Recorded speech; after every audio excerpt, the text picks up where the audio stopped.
देखिए कांग्रेस पार्टी एक बार फिर से आप सभी का स्वागत है। सीधे आपको लिए चलते हैं रामगढ़। साथ है। नरेंद्र मोदी जी की सरकार ने निराश किया है किसानों को, नौजवानों को, आम आदमी को। चाहे महंगाई का मुद्दा हो, भ्रष्टाचार का मुद्दा हो, चाहे नए लोगों को, युवाओं को रोजगार देने का मामला हो, हर मोर्चे पे वो विफल रहे। और यहाँ जो सरकार थी जो चली गई है, अब लोगों को ये सरकार बनाने का वोट नहीं है, सरकार में भागीदारी का वोट है ये।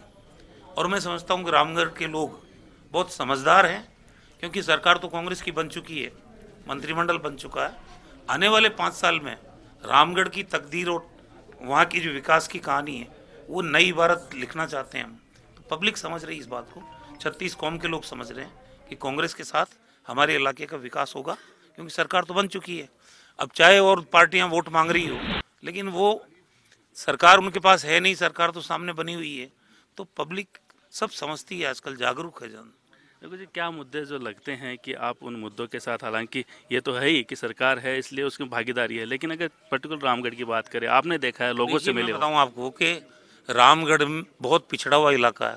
पिछले 10 साल से भारतीय जनता पार्टी का यहाँ विधायक है। पहले कहते थे कि जब सरकार बनती है तो यहाँ विधायक विपक्ष का बनता है, वो किंवदंती भी टूट गई पिछले चुनाव में। एमएलए भी बीजेपी का, सरकार भी बीजेपी की, लेकिन जब वहाँ गुजरते हैं सड़कों से, आप देखिए अलवर से लेके और हरियाणा को जोड़ने वाली सड़क, जब हरियाणा का बॉर्डर आता है उसके बाद उस सड़क की स्थिति ठीक है और हमारे राजस्थान में खराब है। कौन जिम्मेदार है? जिस तरह से आज कांग्रेस की सरकार बनी राजस्थान में, हमारे नेता राहुल गांधी जी ने वादा किया था चुनाव के टाइम में कि किसान आत्महत्या कर रहे हैं, चिंता का विषय है, उनकी माली हालत खराब हो रही है, उनकी आर्थिक स्थिति को सुधारना है। पहला स्टेप उन्होंने कहा कि सरकार बनने के 10 दिन के अंदर किसानों को कर्जा मुक्ति करेंगे हम, और 2 दिन में हमारी सरकार ने कर्जा माफ किया है। आज जिस तरह नरेगा बंद हो गया, विकास की योजनाएं ठप पड़ी है, गांव गांव में आज विकास की जरूरत है। ना इस इलाके में चिकित्सा की सुविधाएं हैं, ना यहाँ शिक्षा का पर्याप्त व्यवस्था है। तो ये इलाका लगातार पिछड़ता जा रहा है। और आज नई पीढ़ी आ गई है, वो जागरूक भी है, वो समझती है कि हमारा मत कहाँ जाने से हम लोगों का विकास भी होगा और नौजवान भी आगे बढ़ेगा, इलाका भी आगे बढ़ेगा। मुख्यमंत्री वगैरह और भी जो बड़े नेता है वो यहाँ आएंगे इसका। 25 तारीख को आम सभा है। कांग्रेस पार्टी के सभी बड़े नेता, हमारे आदरणीय मुख्यमंत्री जी, उप मुख्यमंत्री जी और प्रदेश के प्रभारी अविनाश पांडे जी और तमाम जो बड़े नेता हैं पार्टी के, वो सब लोग यहाँ आएंगे।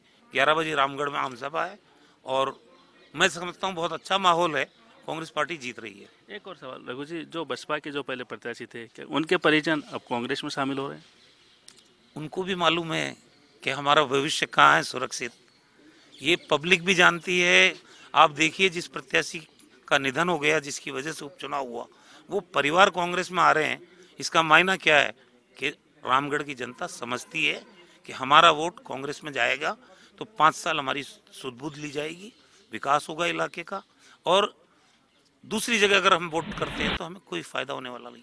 इसलिए जो नकारात्मक राजनीति विपक्ष करना चाहता है यहाँ, उसमें उनको कामयाबी नहीं मिलेगी। बिल्कुल, तो यह है चिकित्सा मंत्री रघु शर्मा, जिन्होंने पूरा विश्वास जताया है कि रामगढ़ की सीट भी कांग्रेस की झोली में आएगी। कैमरामैन त्रिलोक के साथ Naresh Sharma, first India news, Alwar.